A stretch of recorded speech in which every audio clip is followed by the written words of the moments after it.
വിലക്കയറ്റത്തിനെതിരെ കേന്ദ്ര സംസ്ഥാന സർക്കാരുകൾക്കെതിരെ CPIM വ്യാഴാഴ്ച ജില്ലാ ഏരിയ തലങ്ങളിൽ ജനകീയ പ്രക്ഷോഭം സംഘടിപ്പിക്കും. CPIM സംസ്ഥാന സെക്രട്ടറി MV ഗോവിന്ദൻ മാസ്റ്റർ അറിയിച്ചതാണ് ഇത്. കേന്ദ്രം 4 തവണ വില വർദ്ധിപ്പിച്ചിട്ടും മുഖ്യമന്ത്രി VD സതീശൻ മൗനം പാലിക്കുകയാണ് എന്ന് LDF കുറ്റപ്പെടുത്തി. LDF ഭരണകാലത്ത് ഇന്ധന നികുതി ലാഭം വേണ്ട എന്ന് വെക്കണമെന്നാണ് അന്ന് പ്രതിപക്ഷ നേതാവായ VD സതീശൻ പറഞ്ഞത്. എന്നാൽ ഇന്ന് അതിനെപ്പറ്റി ഒന്നും മിണ്ടാത്തതെന്തേ എന്ന് MV ഗോവിന്ദൻ മാസ്റ്റർ ചോദിച്ചു.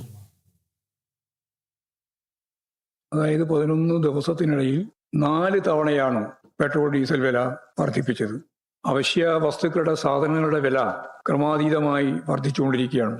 ഇത്തരത്തിൽ സംസ്ഥാനത്തെ ആകമാനം വലിയ പ്രതിസന്ധിയാണ് ഇന്ധന വില വർധനവിന്റെ ഭാഗമായിട്ട് സൃഷ്ടിക്കുന്നത്.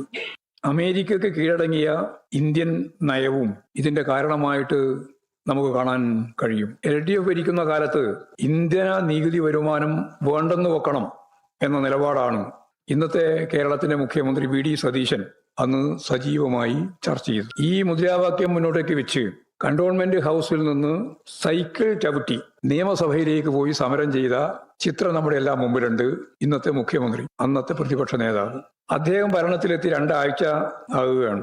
4 തവണ കേന്ദ്രം ഈ സന്ദർഭത്തിൽ വില വർദ്ധിപ്പിച്ചു. മൗനിയായി ഈ കാര്യങ്ങളെല്ലാം വന്നപ്പോൾ മൗനം തുടർന്ന് മുമ്പോട്ടേക്ക് പോകുന്ന സമീപനമാണ് അന്നത്തെ സമരം നടത്തിയ പ്രതിപക്ഷ നേതാവായ ഇന്നത്തെ മുഖ്യമന്ത്രി എടുക്കുന്ന സമീപനം.